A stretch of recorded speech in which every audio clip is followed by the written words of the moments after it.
أعوذ بالله من الشيطان الرجيم بسم الله الرحمن الرحيم والشعراء يتبعهم الغاوون ألم تر أنهم في كل واد يهيمون وأنهم يقولون ما لا يفعلون إلا الذين آمنوا وعملوا الصالحات وذكروا الله كثيرا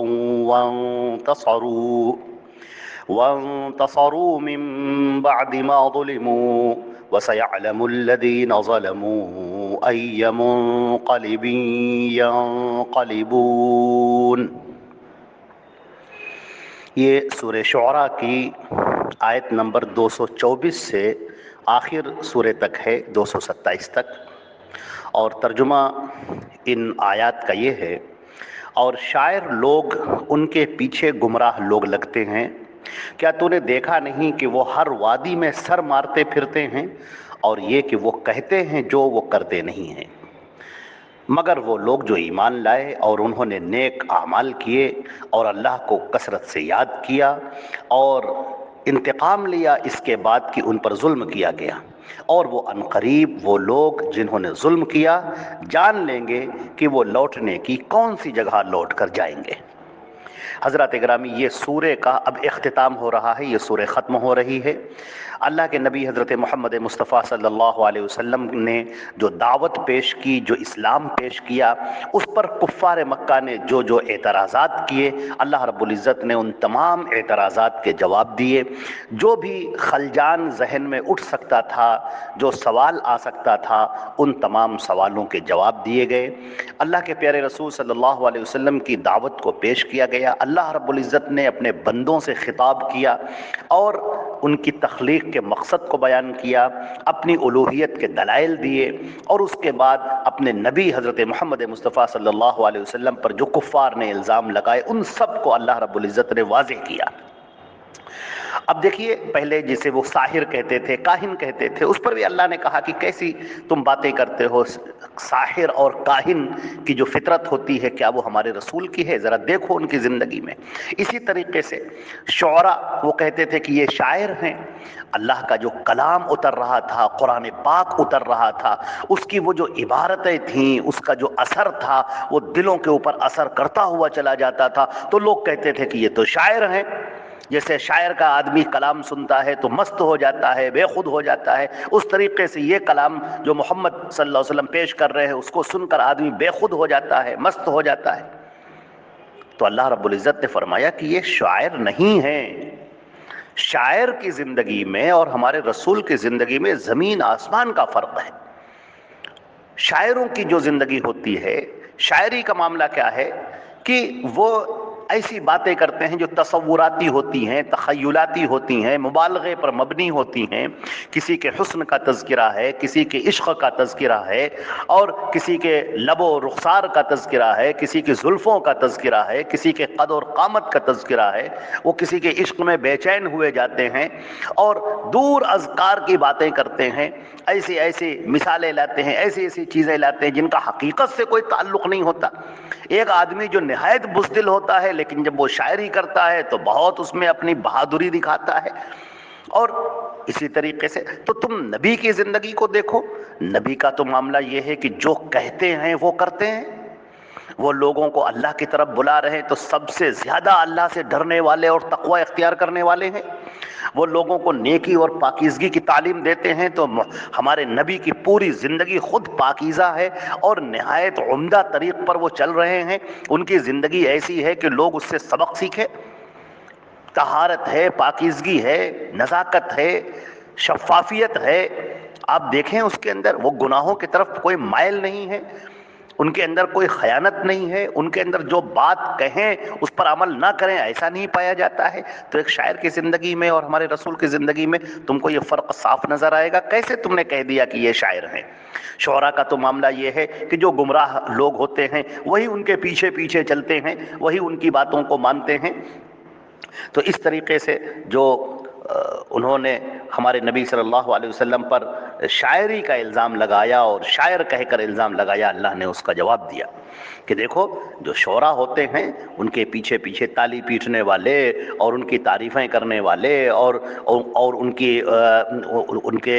کی باتوں کو ماننے والے وہ لوگ ہوتے ہیں جو اوباش قسم کے ہوتے ہیں، خود گمراہ ہوتے ہیں. اور شاعروں کی دنیا میں عرب کی شاعری میں تو امرؤ القیس کا نام بہت مشہور ہے، جو انتہائی فحاش شاعر تھا، بہت ہی گندی چیزوں کو پیش کرنے والا تھا، اور لوگ اس کے قصیدے پڑھتے تھے اور خوش ہوتے تھے. تو کیا تم کو ہمارے نبی اسی طرح سے نظر آ رہے ہیں؟ ان کی باتیں انتہائی پاکیزہ، انتہائی عمدہ، انتہائی عبادت سے بھری ہوئی، روحانیت سے بھری ہوئی، نورانیت سے بھری ہوئی ان کی باتیں، جو زندگی کا سلیقہ سکھاتی ہیں، زندگی کا قرینہ سکھاتی ہیں، زندگی کے آداب بیان کرتی ہیں، اور انسان کی تخلیق کے مقصد کو واضح کرتی ہیں، جو بندے کو اس کے رب سے ملاتی ہیں، اس کے مالک سے ملاتی ہیں. کہاں یہ باتیں اور کہاں شاعروں کی باتیں؟ بیجا قسم کی بس مبالغہ آرائی، اور کسی کا تذکرہ، کسی کے بالوں کا تذکرہ، تو آنکھوں کا تذکرہ، تو ناک کا تذکرہ، تو گردن کا تذکرہ، ہاتھوں کا تذکرہ، انگلیوں کا تذکرہ، یہ سب ہے.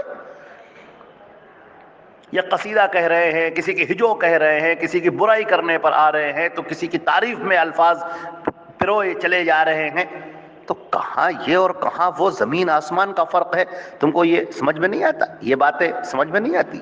شاعروں کو دیکھو، ہر وادی میں چکر لگاتے ہیں، ہر خیالات کو وہ جو ہے قلم بند کرتے ہیں،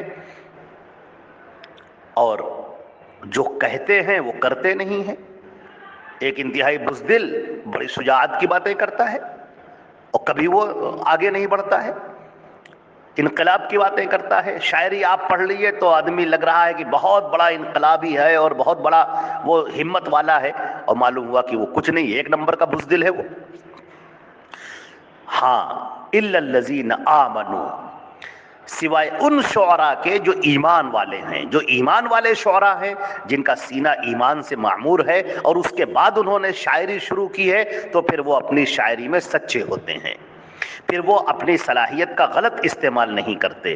وہ اللہ کی تعریف کرتے ہیں، اس کے نبی کی تعریف کرتے ہیں، صحابہ کی تعریف کرتے ہیں، دین اسلام کو پیش کرتے ہیں. اور ان شعراء میں بڑے بڑے نام بھی ہیں.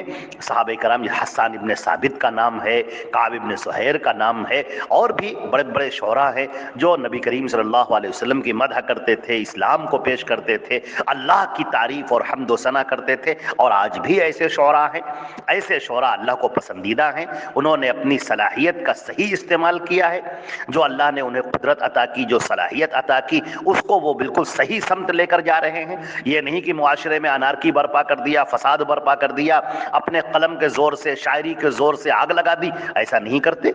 وہ کسی کے جذبات کو برنگ اختہ نہیں کرتے، کسی کی بہو بیٹیوں کو رسوا اور شرمندہ نہیں کرتے، بلکہ وہ اپنی شاعری کا صحیح استعمال کرتے ہیں. تو سوائے ان لوگوں کے جو ایمان لائے اور جنہوں نے نیک اعمال کیے، اللہ کو کثرت سے یاد کیا، اور جبکہ ان پر ظلم کیا گیا ہے، اپنے ظلم کو انہوں نے شاعری کے ذریعے سے اس کا انتقام لیا ہے اور اس کو بیان کیا ہے کہ ہمارے اوپر کیا ظلم ہوئے. اور جس کے اوپر ظلم کیا گیا ہو، اللہ نے اسے اجازت دی ہے کہ وہ آگے بڑھے اور اپنے اس لوگوں کو بتائے کہ میرے ساتھ یہ غلط کیا گیا ہے، میرے ساتھ یہ ظلم کیا گیا ہے، اور اس کا وہ بدلہ لے، اس کو اجازت ہے. لیکن اس میں یہ بڑی نازک سی بات ہے، لہذا بڑا خیال رکھنا ہوگا کہ جو حکومت ہے، جو قانون ہیں، ان قانون کے تحت انسان کو چلنا ہوگا. کسی بھی فرد کو کسی بھی قانون میں یہ اجازت نہیں ہے کہ وہ از خود فیصلے کرنے بیٹھ جائے. مثال کے طور پر، اگر کسی آدمی کا کسی نے کوئی سامان چوری کر لیا، تو اب اس کو اس بات کی اجازت نہیں ہے کہ اگر اسے چور کا پتہ لگ گیا تو جائے اسے مار ڈالے، اس کا ہاتھ کاٹ لے، اس کی گردن کاٹ دے. ایسا نہیں کر سکتا ہے. دنیا کے کسی قانون میں کسی کو قانون اپنے ہاتھ میں لینے کی اجازت نہیں ہے. عدالتیں ہوتی ہیں. عدالتیں کس لیے ہوتی ہیں؟ اسی لیے ہوتی ہیں تاکہ وہاں مقدمات لے جائے جائیں. اگر آدمی خود ہی فیصلہ کرنے پر آ جائے تو پھر یہ عدالتیں سب کس کام کی؟ پھر بند ہو جائیں گی وہ. لہذا ظلم اگر کیا گیا ہے تو وہ انتقام لے، لیکن اس کا جو صحیح طریقہ ہے، جو لیگل طریقہ ہے، اس طریقے پر آگے بڑھے اور احتجاج کرے، پروٹیسٹ کرے، مقدمات دائر کرے، اپنی FIR دائر کرے اور پیش کرے کہ میرے ساتھ میں یہ غلط ہوا ہے اور ایسا ہوا ہے. اچھا، اب یہاں پر ایک آخری جملہ یہ کہہ کر اور یہ سورہ ختم کی جا رہی کہ پوری باتیں کی گئیں، اوپر سے لے کر نیچے تک ساری باتیں آ گئیں، توحید کی بات ہو گئی، الوہیت کی بات ہو گئی، اللہ کو کیا پسند ہے یہ بات ہو گئی، اللہ کو کیا ناپسند ہے یہ بات ہو گئی۔ اللہ کو یہ بالکل پسند نہیں ہے کہ اس کے ساتھ میں شرک کیا جائے، اللہ کو یہ بالکل پسند نہیں ہے کہ اس کے علاوہ غیر کی عبادت کی جائے، اور جو عبادت کے طور طریقے ہیں وہ اللہ کو چھوڑ کر کسی اور کے لیے اختیار کیے جائیں، کسی کے لیے سجدہ کرنا، کسی کو مصیبت میں پکارنا، دہائی دینا، فریاد کرنا، یہ صرف اللہ کے لیے ہونا چاہیے۔ اب وہ لوگ جو حق بات کے آنے کے بعد بھی نبی پر الزام لگاتے ہیں، نبی پر تہمت لگاتے ہیں، اور پھر آگے بڑھ کر ان کو ستاتے ہیں، ان پر ظلم ڈھا رہے ہیں، مسلمانوں کا جینا دوبھر کر رہے ہیں، چاروں طرف سے عرب کے قبائل کو کھینچ کر لے آئے ہیں کہ آؤ ان مسلمانوں کا صفایا کر دو، ختم کر دو ان کو، اور اس راہ میں جتنے بھی وہ ظلم ڈھاتے چلے جا رہے ہیں، مسلمانوں کے پیروں کے نیچے کانٹے ڈال رہے ہیں، پتھر مار رہے ہیں، انہیں رسوا ذلیل کر رہے ہیں، ان کی بے عزتی کر رہے ہیں، ان پر الزام لگا رہے ہیں، جھوٹی جھوٹی تہمتیں لگا رہے ہیں، یہ سب جو ظالم کر رہے ہیں، اللہ فرماتا ہے وَسَيَعْلَمُ الَّذِينَ ظَلَمُوا أَيَّ مُنْقَلِبٍ يَنْقَلِبُونَ، یہ ظالم ان قریب دیکھ لیں گے کہ کون سے راستے کی طرف یہ پلٹ رہے ہیں، کس طرف یہ جا رہے ہیں، کون سی جگہ۔